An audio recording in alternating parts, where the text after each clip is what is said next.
Ben de hem çok eğlendim hem çok duygulanıyorum şu an.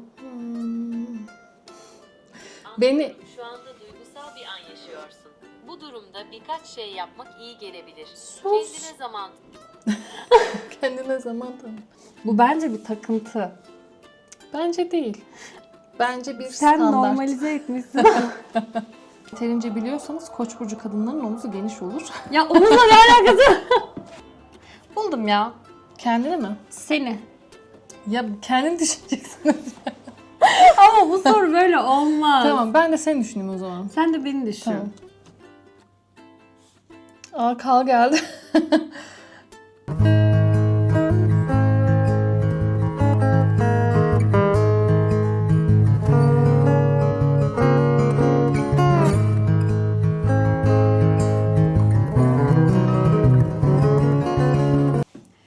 Selam. Bugün yanımda kız kardeşim var ve soru cevap videosu çekeceğiz. Birbirimizi ne kadar tanıyoruz olacak videomuzun konusu. Önce kız kardeşimi tanıtayım size. Ben. İrem. Genelde bize ikiz misiniz diye soruyorlar. Bilmiyorum siz benzetecek misiniz ama ikiz değiliz. İrem benim bir yaş küçük kız kardeşim. Bakalım videomuz neler olacak? Birbirimizi tanıyor muyuz, tanımıyor muyuz? Eşimle yaptığımızda hatırlarsanız birbirimizi çok tanımıyor çıkmıştık. Şimdi İrem'le tanıyor muyuz, tanımıyor muyuz ona bakacağız. İlk sen Ama başla ben istersen. iddialıyım bence. Tanıyor musun? Ben kesinlikle tanıyorum. Hadi Bakalım. bakalım. Hadi bakalım. Çok büyük de konuşmak istemiyorum. Hadi sana öncelik veriyorum. İlk soruyu sen sor. Bu arada şöyle mi olacak. İrem soru sorduğunda o sorunun cevabını, yani birbirimize sorduğumuz sorularda İrem benim cevabımı tahmin edecek. Ben İrem'in cevabını tahmin edeceğim. Bakalım bilecek miyiz? Bir tane benim için çok kolay olan bir soru seçtim. Beni en çok hangi durumda sinirlendirebilirsin? Ha. Şimdi ilk önce benim açımdan sen cevap ver. Ben de buraya yazayım. Sonra aynısını sana yapayım. Bak benim verdiğim cevaba diyeceksin ki aa evet diyeceksin ama bunu ben yazmadan sen bilmiyorsun İrem. Bir dakika ben düşüneyim. Ben neye sinir olduğunu bilmiyorum henüz. Bakma bana kopya çekme. Sen bilmiyorsun işte ama benim dediğimi diyeceksin ki nasıl bunu bildin? Ben neye sinir olurum ya? Ben biliyorum. Aa, kal geldi. Mia nereye gidiyorsun? En yatsın. Tam bile. Kız. Beni en çok ne sinir eder ya? Dur, Mia'yı da göstereceğim. Bakın Mia Misu burada. Mia. Beni en çok ne sinirlendirir? Ya öyle bir düşündün ki sanki daha önce Öyle hiçbir şey bir soru yok. sinirlenmemişsin gibi. Hadi sinir duygusu. Mesela en O çok nasıl bir şey? neye sinirleniyorum? Ben biliyorum. Bir tanesini Allah'ım ben biliyorum. bilmiyorum. Yani sen buna ne zaman sinirlensen şaşırıyorum da hatta bunu Mikrofonu söyleyip sinirlendiğinde. Benim vereceğim cevabı sen bilemiyorsun muhtemelen. Bilmeyeceksin yani. Neye sinirlenirim? Bir tane aklıma bir fikir geldi. Yani seninle birlikte yaşarken çok sinirlendiğim bir olay oluyordu. Ha dur ben 2 tane yapacağım ya dur. Ama sen kopya aldın şu an. Ay.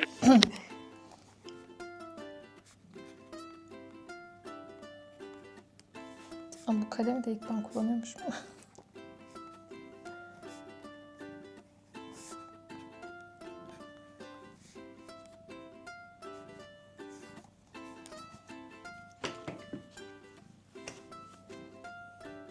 Şimdi sen de bunu bilmiyor olacaksın bence. Bakma kağıdıma. Bakmayayım Mia'ya bakarım. Yani yazdığın seni sinirlendiren şey benim bilmediğimi mi düşünüyorsun? Evet.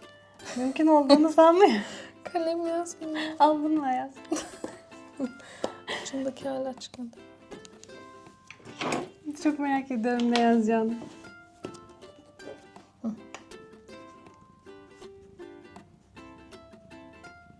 Şimdi böyle videolarda zor olan şey video çekilirken konuştuğun kişiye bakmamaya çalışmak. Çünkü birbirimize baksak birbirine bakar iki yan surat göreceksiniz. İzleyen için güzel değil. O yüzden kameraya bakmaya çalışacağım bu sefer.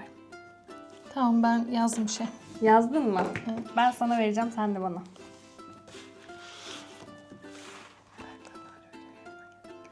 Aa! İrem'in cevabını okuyorum.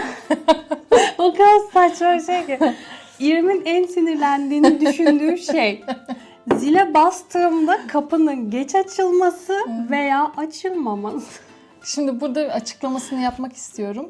Şöyle oluyor genelde. Ben mesela marketten geliyorum. Ellerim poşetlerle dolu veya işte işten gelmişim, çok yorgunum.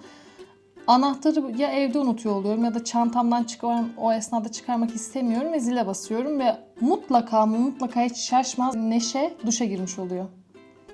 Hep bunu yani şu an bile denesem olur.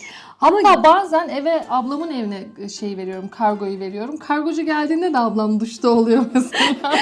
Ama şöyle bir şey var. Ben bu konuda lanetli gibiyim. Benim evime kargo tarzı şeyler geldiğinde duşta yakalanma laneti var bende. Biri geldiğinde duşta olma laneti var bende. Yapacak bir şey yok. Bu sana özel değil. Şimdi ablamın cevabına bakalım. Ayakların ağrıyorken yürümen gerekirse. Evet, bu beni gerçekten çok aşırı sinir eden bir durum. Ben çabuk yoruluyorum. Çabuk yorulduğumda yani ayaklarım ağrıdığında da bu sefer çok çabuk sinirlenebiliyorum. Ya mesela heyecanlanıp kitap bakmaya gidiyoruz. İstediğimiz aklımızda kitaplar var falan. Hadi kitap alalım deyip heyecanla gidiyoruz. Gittiğimizde İrem'in ayakları ağrımaya başladığı için kitap bakmıyor. Hadi çabuk al da gidelim falan moduna geliyor böyle. Ama hani kitap bakacaktı. Buna çok sinirleniyor. Eğer orada durması gerekirse falan. Ayağın ağrıdığı saniye eve gitmemiz gerekiyor. Evet, hemen böyle evdeyim. Buna sinir oluyorsun. Şak diye Değil mi? Bilmiyordun. Evet, doğru. Yo, bunu biliyorum ya. Ama yazamadım. Ben yorgunken sinir oluyorum. Aklıma gelmedi. Tamam, diğerini oku. Diğeri de gürültü. Evet, doğru. Ben uyurken ses veya ışık beni rahatsız eder. Sinirlenirim. Evet. Bayağı sinirlenirim. Evet. Üniversite dönemlerimden beri bu bende oldu yani.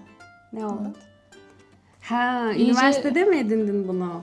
Bence üniversitede edindim ya. Üniversitenin 1. sınıfında 4 kişilik bir odada kalıyorduk. Orada bayağı travmalar yaşadım. Ben şeyi hatırlıyorum. Duş almayan bir kız varmış, sürekli onu söylüyordu. Kimdi ki? Şimdi isim vermeyeyim, izler falan. O duş Zaten alacağım dediğinde üniversitenin ilk heyecanlanıyormuşsun. senesinde 4 kişilik odanın beni çıkartırsan 3 kız kalıyoruz. Çok da zor değil tahmin edilmesi. Sanmıyorum senin bir üniversite arkadaşının bulup beni izleyeceğini. Hiç belli olmaz. Dünya çok küçüktür arkadaşlar. Evet, şimdi senin soruna geldik. Al sen defterini al. Fark etmez. Fark etmiyor mu? Ya da dur, bunları şimdi Şahin montajlarken senin cevapların hep orada dursun, benimkiler burada da onları altyazı yazarız. Kalem dayanamadı. Mesela bu da beni sinir eder.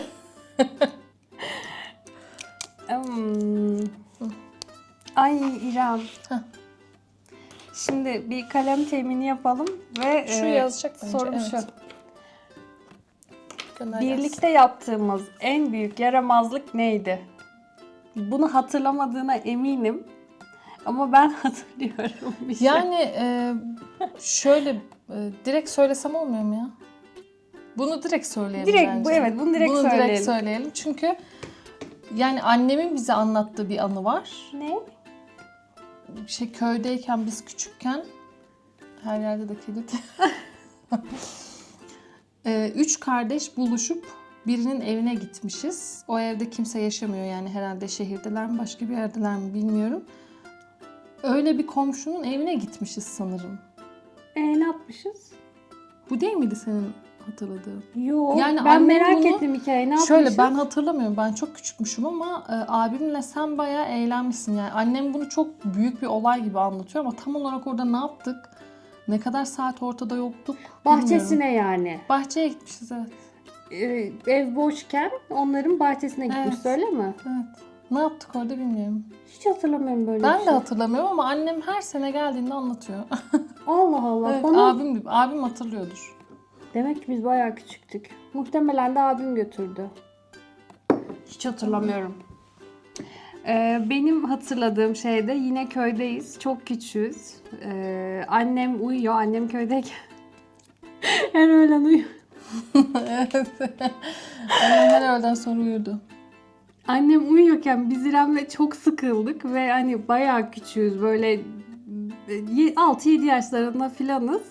kek yapmak istedik ama tabii ki gerçek bir kek yapamayacağımız için evdeki kekleri alıp Doğru. dışarıdan bir tane kap bulup, pardon, evdeki yumurtaları alıp dışarıdan da bir tane kap bulup onun içine kırıp bulduğumuz bir tane dallı yumurtaları çırpıp bu şimdi kek oluyor falan diye oynadığımızı Evet. hatırlıyorum. Hatta ben şöyle bir detay hatırlıyorum.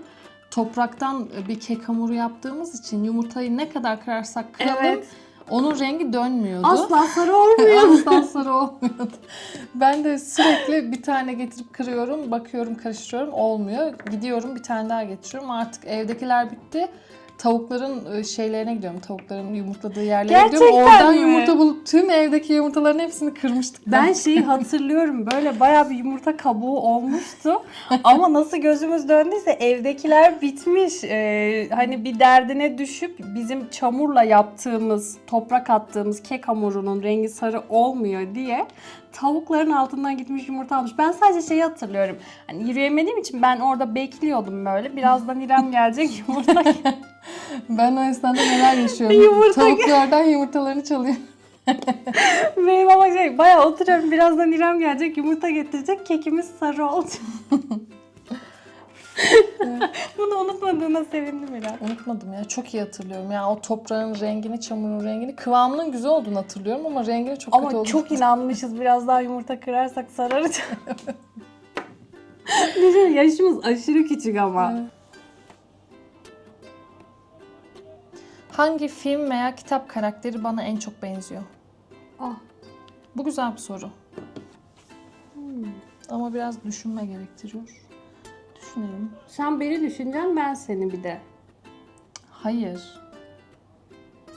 Ben kendime karar vereceğim. Sen de bana O karar zaman vereceksin. senin kendini hangi kitap karakterine İşte dur bakalım, benzetiyorsun şak ama- diye gelmiyor olabilir ama sonuçta. Ama çok zor. Hele ki ama çok zor. Biz kendimizi Neyse. hangi kitap karakterine benzetiyoruz diye bulmak çok zor. Düşünürsek buluruz. Bir dakika düşünüyorum. Buldum ya. Kendini mi? Seni. Ya kendini düşüneceksin. Ama bu soru böyle olmaz. Tamam, ben de seni düşüneyim o zaman. Sen de beni düşün. Tamam. Düşüneyim. Ya acayip konseptsiz bir şey olmuş oluyor. Ama bu böyle Hangisi? oluyor. Soru nasılsa ona göre konsept değiştiriyoruz. Düşüneyim. Benim seni benzettiğim bir karakter var. Bunu hatta belki sana da söylemişimdir. Ben aklıma geldi bir tane ama karakterin adını hatırlamıyorum. Beni kime benzettiğini çok merak ediyorum şu an. Geldi aklıma bir tane. Yazamam çünkü adını hatırlamıyorum. Yazayım mı? Adını hatırlamadığını nasıl yazacağım? İşte tarif ederek yazacağım. Gözü kırmızı falan. Yaz. Neyse yaz hadi. Bak ben de hemen kızma. Hemen ya ne alakamız var deme. Ama belki hani beni benzetseler sevinirim de yani o karaktere. Hadi bakalım. İnşallah beni kızdırmaz. Robin mi? Evet. How I Met Your Mother Robin Evet. mi? Ha. İrem, hayata bakış açısı olarak, verdiğiniz kararlar olarak böyle insanların hissiyatında oluşturduğunuz kişi Robin'le çok benziyor. Ben izlerken aşırı benzettim seni Robin'e. Bence şöyle, Robin Koç burcu bir kadın. Ben öyle olduğunu düşünüyorum. Ben de Koç burcu olduğum için ya fiziksel özelliklerimiz falan benziyor bence, işte omuzlarımız. Yo, vesaire. karakter olarak da benziyorsunuz. İşte şöyle, zaten yeterince biliyorsanız Koç burcu kadınların omuzu geniş olur. Ya onunla ne alakası? Bak, ilk önce beni benzettiği nokta bence Robin'le omuzlarımızın genişliği olabilir. Aa. İkincisi bir dakika, çok şaşırdın, söyleyeceğimi unuttum. İkincisi biraz dışarıdan soğuk görünüyor olmamız. Bilmiyorum siz bu videoda beni soğuk görecek misiniz ama ilk Evet etapta işte. insanlar beni bir tık mesafeli ve soğuk olarak düşünüyorlar ama aslında hiç öyle değilim. Hak edene. İrem. İrem. Evet. Sen Robin'e okey diyorum okudun mu ben. sen bu kitabı?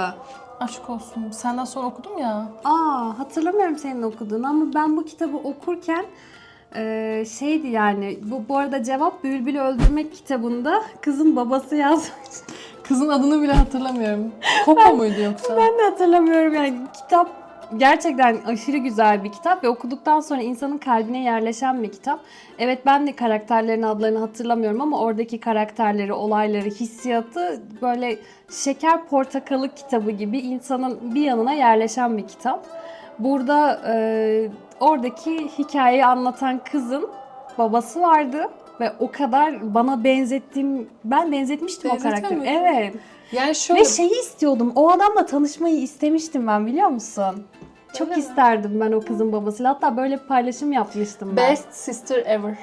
Ben yani Tabii Instagram'da okuyalı 10 sene olmuştur bu arada. dur bakacağım. Ben o kızın babasıyla ilgili bir şey yazdığım bir paylaşım yapmıştım kitaplarımın arasına. Tamam, sen ona bakarken Ya çok ben de duygulandım. Ben şu an Ya. çok şaşırdım. aşık atıyor. Benle aşık atamazlar kardeşim. Ben bu kızı herkesten iyi tanıyorum. Şöyle, ben hangi yönden benzetiyorum aslında bu karaktere ablama? Orada kızının eğitimine, işte kişisel gelişimine çok fazla yardım oluyor babasının. Çok fazla çıkarımları oluyor. Kızı böyle yönlendiriyor. Ablam da benim açımdan yani o kızın babası gibi bir karakteri var aslında benim hayatımda. Ben duygulandım. Evet. Ben niye böyle... Bakar mısın İrem? Etikus galiba. Nasıl okunur bilmiyorum. O kızın babasıydı bu. Ben şöyle bir paylaşım yapmışım. 10 Eylül 2019'da o karaktere dair. O karakter işte, adını okumak istemiyorum. Bu karakter okuduğum karakterlerden sözüne en dikkat edilesi kişiydi diye onun karakterine not düşmüşüm Instagram'da. Buraya bir efekt falan koyun. Alkış malkış. Şuralardan alkışlar evet gelsin. İrem. Aa. Çok nokta atış yaptım. Gözümde büyüdü. Tamam, şimdi benim sorum. Hadi. Ay, çok şaşırdım. Ne sandın kızım? Ne sandın ya? Ne sandın? Hadi İrem, Sor. sence en büyük takıntımız ne? Sen benimkini, ben seninkini bileceğim. Bir Benimki kere çok ben basit. çok kompleks bir insanım. Neye takıntılarımın olduğunu ben şu an henüz biliyor değilim. Buluruz Yeri ya, geldikçe buluruz. öğreniyorum. Mesela Benimki ben çok basit. tırnaklarımı kestiğimde falan böyle çok tuhaf hisler hissediyorum. Ben böyle takıntılarım Ama var ben onu yani. yazacaktım İrem. Hani tırnağım dokunamam şimdi sürekli. Evet. Başka bir sürü takıntım vardı benim, Ya, onları yaz. Mesela işte protez tırnakçıdan geliyor. Ben işte tırnağım çıkarıldı. Söküldü mü diyeyim, ne diyeyim. Şu an bir şeye dokunamam. Şimdi onu elleyemem. Bir tane daha yazıyorum. Dur. Ya aslında dokunmamakla alakalı değil de Buna tırnağımı inanamayacaksın kestiğimde bak. tuhaf, enteresan bir his hissediyorum. Yani tırnağımın çıplak olmasının verdiği böyle dişlerimi kamaştıran bir rahatsızlık duyuyorum ama bilmiyorum bunun bir adı var mı? İrem, bu yazdığıma inanamayacaksın. Hadi bakalım. Senin cevabını bence herkes biliyor. Belki şu an siz bile biliyorsunuzdur yani. Veriyorum. Bazı çarşaf yorgan kılıfları. Nasıl ya? Ya İrem, takıntı şeklinde bunda yatılmaz, bunda yatılmaz, şunda yatılmaz. O ayağıma dokunuyor, bu işte ayağımı kötü hissettiriyor. Tabii şimdi çarşaf dediğinin pamuk oranı, tel mesela- sayısı, bunlar önemli şeyler. İrem'le Tabii. şu isim verebiliyor muyum bilmiyorum. Hani Madame Coco'ya, İngiliz Home'a falan gittiğimizde ben sadece çok polyester oranının yüksek olmamasına dikkat ederim. Ama İrem büyük bir hassasiyetle hepsine dokunuyor. Buna ayağımı değdiremem falan diye böyle. Hangisine ayağını değdirebileceğine bakıyor İrem. Ben çok şok oluyorum. Ben böyle rengine bakıyorum, desenine bakıyorum falan. O direkt dokunuyor, tek tek hangisine ayağı değer diye düşünüyor orada. Bu bence bir takıntı. Bence değil. Bence bir Sen standart. normalize etmişsin.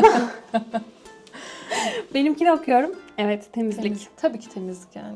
Az önce karşı ışık yerleştirdim. Onun fişini taktıktan sonra ellerimi yıkamadığım için bir uyarı aldım ablamdan. Ama çikolata Yaşım yiyecek, 31. yerlerde gezen kabloya dokundu, sonra çikolata yiyecek. Ya pis işte, belli ki. Hani elini yıka, temiz ya. Bence. Sen soracaksın. Ben soracağım. Ben de hem çok eğlendim hem çok duygulanıyorum şu an.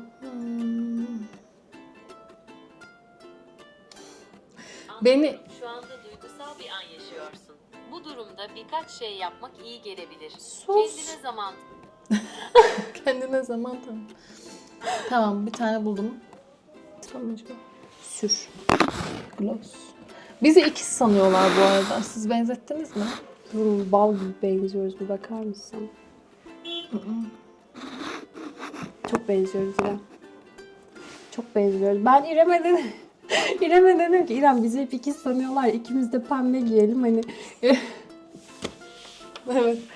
Bence Böyle bir ikimiz de fikirle pembe geldim. giyelim. Belki daha çok benzeriz, daha tatlı dururuz. Zaten benzetiyor insanlar bizi dedim. Sen ne dedin?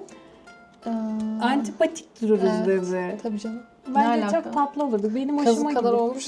Ben mesela evlenmeden önce İrem'le aynı renkleri giyip çıkmayı çok seviyordum. Evlendim, şimdi eşimle aynı renkleri giyip çıkmayı seviyorum. Nedense ben de seviyorum yani, bir şey gibi, futbol takımında oynuyor gibi. Biraz zayıflamışsın. Ya. Kız. Böyle motive edeceksin Allah kardeşini işte. Allah büyüktür. Ya ama yorum sorusu, mesela en çok hangi yönümü seviyorsun? İrem, sorum. Sor. Ben sabah insanı mıyım, gece kuşu muyum? Tabii ki gece kuşusun ya. Kız diye cevaplıyorsun. Ama şak diye verilecek bir cevap bu. İnşallah Sen de- ısırmazsın ayağımı. İrem'le inanılmaz sabah insanıdır. Şöyle bir şey söylemek istiyorum. Biz İrem'le beraber yaşarken şimdi bir evimizde, en son beraber yaşadığımız ev değil de bir önceki evimizde, benim yatak odamın kapısı salona açılıyordu ve salon Amerikan mutfaktı. Benim de kapıdan gördüğüm açıda mutfak tezgahı vardı. Bazen akşam yatıyorum ve bazı sabahlar kahve kokusuyla İrem'i tezgahta kahve hazırlarken görüyordum. Aa İrem, hadi bana da yap diyordum. Kalkıyordum sabah oldu sanıp. Sonra bakıyordum ki saat aslında 3. İrem uyuyamamış. Ben sabah oldu sanıp kalkıp kahvemi içip geri yatıyordum mesela.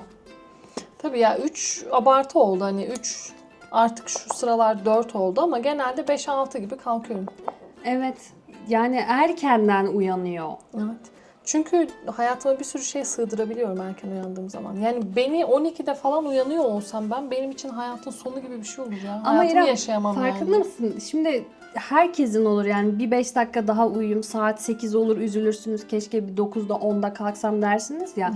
İrem'in 10'da 11'de kalktığı bir dönem var mıdır acaba? Yok. Akşam yatıp hiç 11'de kalktın mı sabah? Yok. Kalkmadım. Yok ben işte. sabah 7'de bile yatsam maksimum 8.30-9'da uyanırım. İrem, o Uyuyamam. yüzden mi senin başın çok ağrıyor acaba? Hani sen çok az uyuyorsun mu acaba? Yok. Bence benim başım ben çok fazla şeker tükettiğim zaman ağrıyor ya. Aa, vicdan azabından. Hayır. Burnun çok güzel görünüyor. Ah, thank you. Araştırın. Şeker tüketimiyle baş ağrısının arasında bir ilişki var bu arada. Hatta migreni İlk defa olanların duyuyorum migreni ben bunu. tetikliyor. Evet. İlk defa da yani şekerden bir fayda gelmedi mi bilmiyorum Ben ama baş ağrısı. de iş arkadaşım sevgili Sibel Hanım, pek değerli. Ondan duymuştum. Araştırdım, gerçekten böyle bir şey var. İrem. Ha, sen soracaksın ama Ama benim sen sorum geldi sor çok ya. güzel. Of. Sorun Sen başına sor. gitti değil mi? Evet, merak ettim. Bizi en çok ne mutlu eder? Ben seni en çok neyi mutlu ettiğini söyleyeceğim. Sen beni en çok neyi mutlu Bence ettiğini bu cevap söyleyeceksin. aynı olacak. Sus, hemen söyleme. Hadi bakalım. Aynı mı olacak? Ne? Aynı. İkimizin bu aynı senin. olduğunu düşünüyorum ben. Cevabın. Allah Allah. Ne ki kız o? Bakacağız. Beni en çok ne mutlu eder? Ha, neyse, sen beni düşün, ben seni düşüneceğim. İrem'i en çok... Ay dur, senin yarın çıkmıyor. Sen biraz bana doğru gelebilir misin? Açma bozuldu. Niye birden kamerada yarım oldu? Heh. İrem. Seni en çok ne mutlu eder ya? Ay İrem, biliyorum ya. Hadi bakalım, ben şak diye bildim. Seni en çok bu mutlu eder. Hadi bakalım.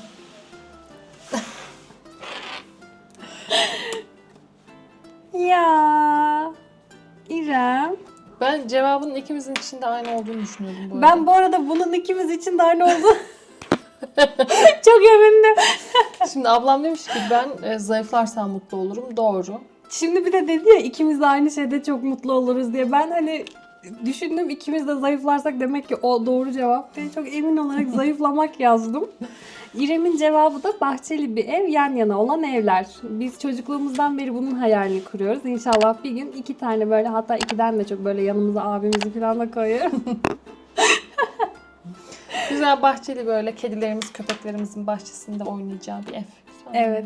Hatta İrem'in evinde havuz var ama işte abimin evinde yok, çocuklar düşmesin diye. Benim evimde yok, hayvan. Benim çok hayvanım var şu an, biliyorsunuz. Kedi, köpek bende dolar yani iyice. O yüzden işte hayvanlar düşmesin diye bende yok. Abimde çocuklar düşmesin diye yok ama İrem'in evinde havuz var. Böyleydi Evet. hayalimiz. Çünkü yarın evimiz olacağı için bu şekilde sipariş aldım. Sen soracaksın. Tamam, hadi ben sorayım artık. İrem zayıflamak seni ikimiz de çok mutlu eden bir şey olur ama. Şöyle bir 15 kilo versem var ya. Ben verdim galiba. Beni en iyi anlatan 3 kelime ne olurdu? Hemen. Sen bana yazacaksın, ben sana ne yazacağım?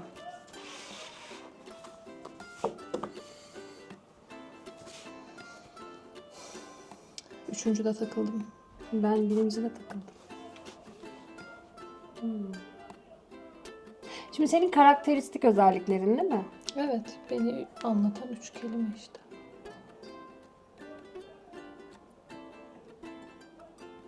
Ne oldu teyzem? Gelecek yatacak, burada yatmak geldi aklıma birden. Ben gideyim tam orada yatayım diye düşündüm. Nedir ya?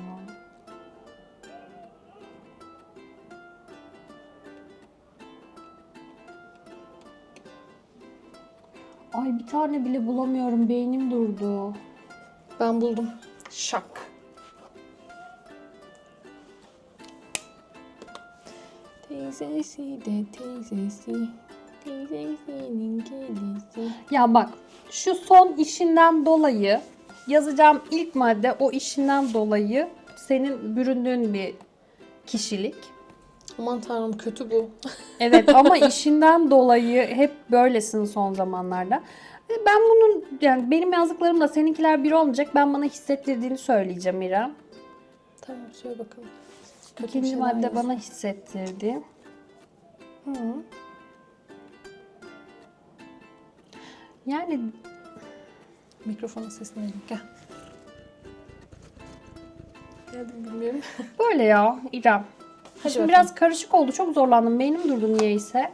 Bakayım. Ama bak şimdi işinden dolayı oku bir önce. Gergin genç aile mi? Evet.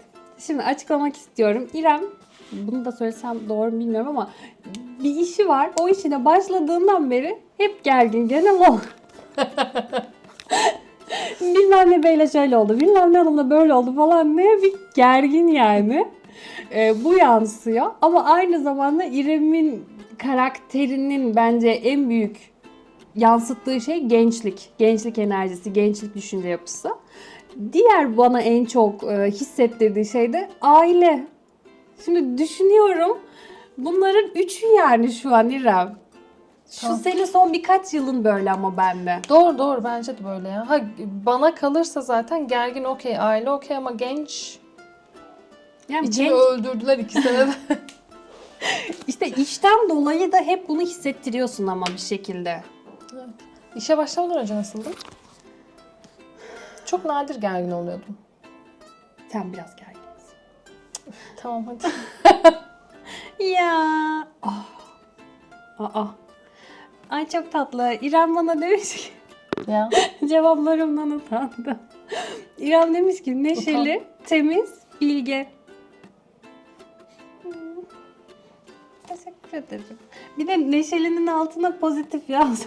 Evet anlamazsa diye. Kim soracak şimdi? Let's keep going. Sen soracaksın. Ya ama İrem hiç bilmiyoruz. Doğru cevabı çok az verdik gene bak. Ben sana şakır şakır söylüyorum doğru cevapları. Aa evet. Dur ben doğru cevap az veriyorum. Bir düşünün. Bir düşün.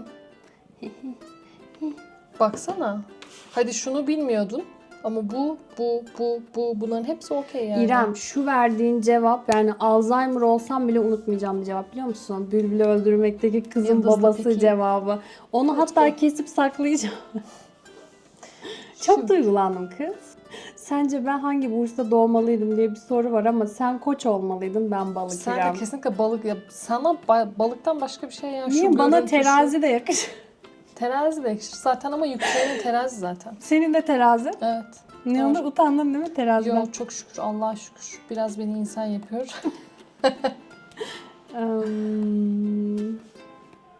Ya şimdi çok burç konuştuk da böyle deli gibi burçlara inanan insanlar değiliz ama Koç'un beni yansıttığını fark ediyorum sadece. İrem bilebileceğimiz bir soru soracağım ya. Sor. Ben seni zaten biliyorum. İstediğin kadar zorlaştırabilirsin. Gözlerinden alev çıkartır mısın Ya enişte? ama bir şey diyeceğim. Mesela Bülbül'ü Öldürmek kitabındaki o karakterle benzediğimi ben kendime de akıl edip söyleyemezdim. İşte o zaman Hani ben kendi O cevaplarımı zaman da kapatıp bilmiyorum. Ben kendi cevaplarımı bilmiyorum. Bunu önceki soru cevapta da böyleydi. Neyse sorumuz şu. Bir gün başka bir ülkede yaşamak zorunda olsak bu hangi ülke olurdu? zorunda olsak. Evet ama cevap easy. İnşallah aynı cevabı veririz İrem. Yazmaya bile gerek yok bence. Yani Benim manipüle zorunda edeceğim. olmak mı? Ya bir gün Gitmek isteyeceğimiz mi? Ya tamam bir gün başka bir ülkede yaşayacağız. O hangi bak ikimiz de gideceğiz. Tamam ben evet. Gidecek Zambambe falan yazacak şimdi. Onu da böyle miydi nasıl oldu bilmiyorum.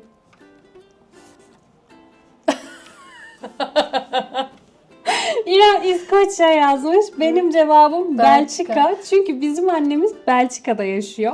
Oraya hani kurulu bir düzeni var. Orada yaşıyor. Bayağı orada da kalacak muhtemelen.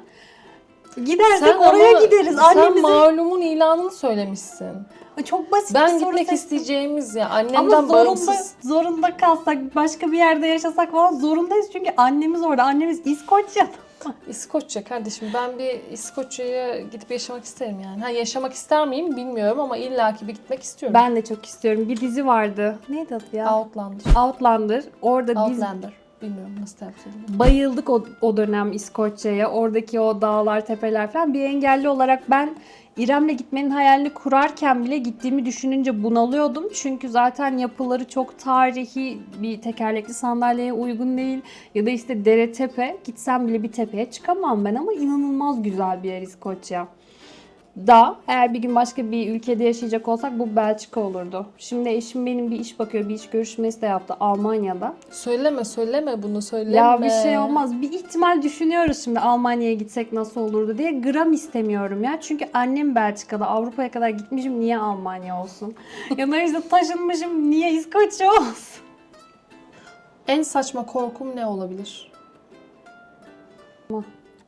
Şimdi bir tanesini çok net biliyorum İrem. Bir tane zaten.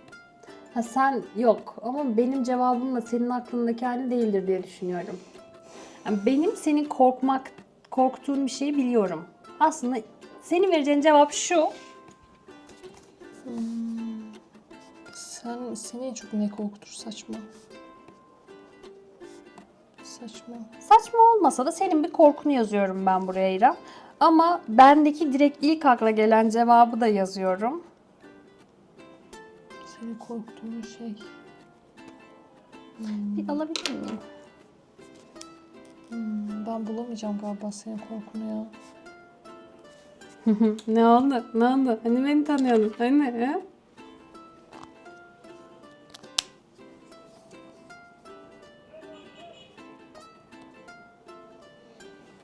Bence bu olması gerektiğine inandığım için yazıyorum. Bulamadım çünkü.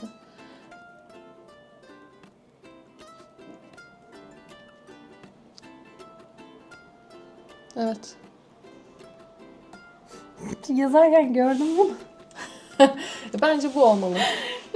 Doğru, tamam. En değil ama evet saçma da bir korku. Asansörde kalmak, elektriklerin gitmesi. Evet.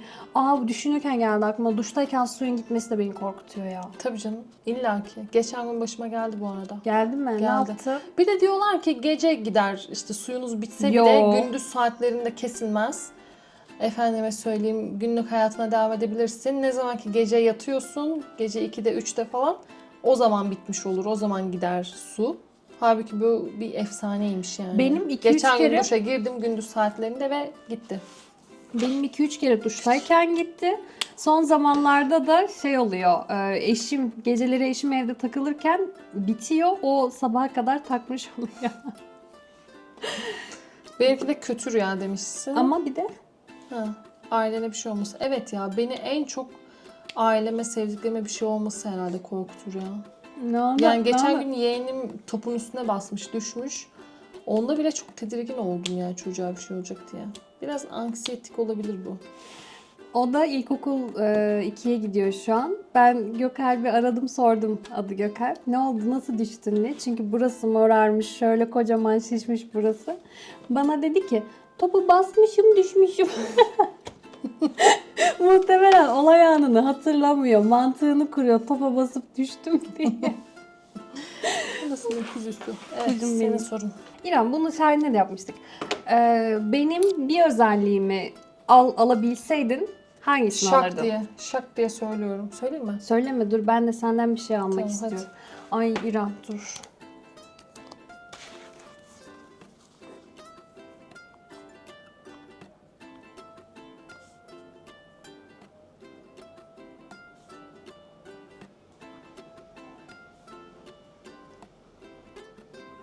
Hadi destan yazdın ya. Şimdi yanlış anlama. Gene kötü bir şey yazın. Ne yazdın? Daha sakin olayları değerlendirmek, takmamak. Evet. Ve biraz soğukkanlı olmak. Ha işte onu ben nasıl Evet. açıklarımı bilemedim. Soğukkanlı Evet. kelimesi gelmedi Doğru. aklıma. Doğru ya, çok bir şey olması lazım benim çok fevri hareket etmem için. Çok büyük ekstrem bana Ya göre bayağı bir olması şeyler lazım. oluyor. Mesela işte Yasak Elma'daki gibi hiç ummadığın iki insan kalkıp evleniyor falan. Ya ben diyor, oğlum bakalım öyle mi olmuş falan deyip böyle değerlendirebiliyor. Ben nasıl ya nasıl olmuş falan diye böyle bir şaşırıyorum. Ya da işte başımıza gelen şeylere karşı da İrem böyle çok kadın gibi dedikodu kısmına falan da girmiyor. Bir tık daha soğuk değerlendirebiliyor olayları. Ben bunu İrem'den almak isterdim. Evet. Doğru. Ama ben şöyle şu an mesela kurumsal bir firmada çalışıyorum. Ne dedikodular, ne şeyler dönüyor mesela. Artık bakıyorsun diğer insanlar da yavaş yavaş böyle tepkiler vermeye. Yani duydukça bence alışıyorsun ve tepki verememeye başlıyorsun. Olabilir, doğrudur deyip geçiyorsun yani. İrem'in yazdığı şey de dişili olmak. Tabii ki kesinlikle yani. Doğru ya, bunlar biliniyor İrem, evet. Doğru, evet. Benim favori tatlım. Benimki çok basit. Evet. Ama Şahin olsa başka bir şey der, sen başka bir şey diyeceksin. İkisini de kabul ediyorum İrem. Sütlaç. Ama aslında petifürü de çok seviyorum. Ha, Ama petifür, doğru evet, düzgün petifür yıllardır de var. yemiyorum gerçek Doğru. petifürü. Eskişehir'de bir yer var. Adını vereyim mi? Vermeyeceğim ya. Vermeyeceğim. Bilmiyorum, vermek istemedim. Oraya bir rivayet var ki Acun Ilıcalı araç gönderip oradan petifür alıyormuş. Çok sevmiş. Hatta o sese giden bir yarışmacı Eskişehir'den onu götürmüş. O çok sevmiş. O günden beri ara ara araç gönderiyormuş. O kişi de Acun'a petifür gönderiyormuş diye bir şey var. Bilmiyorum doğru mu? Ben direkt oranınkini seviyorum. Eskişehir'in birçok yerinin petifürünü denedim. Ya petifür dediğin şeyin içine krema koymayan yerler var. Hani şu ne deniyor ona ya? Ama gerçekten çok üzülüyorum. Şu hamurunu yapıyorlar. Hamurun üstüne biraz krem şanti sıkıp Hindistan cevizine buluyorlar. Bu mudur petifür? Ben bu konuda çok hassasım. Benim Soru neydi kız? Ben kafam en karıştı. sevdiğim tatlı. Ha, İrem'in en sevdiği tatlı. Dur düşünüyorum. Yazmadık bu arada. Direkt konuştuk. Evet. İrem'in en sevdiği tatlı. İrem şeker olan şeyleri çok seviyor. İrem waffle sever. Ama en sevdiğim tatlı Çikolatalı diyemeyiz. şeyleri sever. Kremalı şeyleri sever. Yaş pastayı çok sever. Şimdi İrem her şeyi aşkla yiyor gözümün önünde. Ne yese bayılarak yediği için en çok hangisine bayılıyor? Ah be şu da olsa yese falan diye. Bir tanesini diğerinden ekstra ayırdığını görmedim İrem'in. Doğru ya. Genel olarak doğruları saydım. yani. Yapıyor. Oluyor bazen, hani şerbetli tatlı mı istiyor, sütlü tatlı mı istiyor. Ona göre bir karar veriyor. Ama böyle kek gibi, kurabiye gibi şeyleri çok aramıyor. Evet, şerbetliyi de aramam bu arada. Arıyorsun ya arada. Aramam. Ah be bir baklava olsa falan. Hayır, onu sen hep söylersin. Sen de söylüyorsun. Hayır. Ben Söylüyorsun. şerbetli tatlı çok İrem seviyorum. bu arada bir gün baklava yapalım mı beraber? Yapalım. Evet. Yapalım, niye yapmayalım? Senin bir cevabın var mı en sevdiğin tatlıda? Şu en sevdiğin. Ya kremalı, sütlü tatlı var mesela, magnolia olabilir. Evet ama işte net bir tane yok. Net bir tane yok, böyle kaşık kaşık yiyebileceğim sütlü Ya tatlı. İrem mesela yaş pasta ister ama yaş pastanın da kremasını çok sever. Yaş pastanın Evet. kremasını istediği için aslında yaş pasta istiyor. Evet, doğru. Evet, Keki az olsun, kreması çok olsun. evet. Sonra gelsin. Şimdi Coşku. hani neyi yemeyi sevdiğini biliyorum ama direkt şunu seviyor diyemiyorum ben. Well done. Evet. Let's Ben move de. on. Son birkaç yapalım, bitirelim. Of, bir saatlik çekim olmuş. Bu ne zaman? Yeter ya, yeter. Yeter mi? Bence yeter. Yeter ya. Tamam şimdi kapatacağım. Hadi yeter. İremciğim ne düşünüyorsun videomuz hakkında? Valla ben eğlendim ya. Sen? Ben başta çok eğleniyordum. Sonra beni bu kadar içten tanıdığını fark edince de bir tık duygulandım. Sen de beni hiç tanımıyormuşsun. Bu çıktı ortaya. Nasıl tanımıyormuşsun? Ama bazı sorularda doğru bir cevap yok. Sen bile bilmiyorsun ki bazılarının cevabını. Şimdi yorumlarda yazın. Gerçekten kim kimi daha iyi tanıyormuş. Sen beni çok iyi tanıyorsun İrem. Tabii ki. Evet. Kafama şöyle bir tebrik bir şeyleri falan koyun. Yıldız koyacağım kafana. Yıldız koyun, bir şeyler koyun. Sağdan soldan tebrik yazıları çıksın Birincilik şöyle. yıldızı koyacağım kafana İrem. Tamam. Bizi izlediğiniz için teşekkür ederiz. Görüşmek üzere. Ay çok eğlenceli. Bu arada kız kardeşimin de YouTube kanalı var. Onu da hem Instagram'dan hem de YouTube'dan takip etmeyi unutmayın. Şimdi söyle bakalım neydi? Seni nasıl bulabilirler? Altına link koyarız ama Instagram'da New İrem, YouTube'da da Meri Güney. Evet, kardeşimi de takip edin.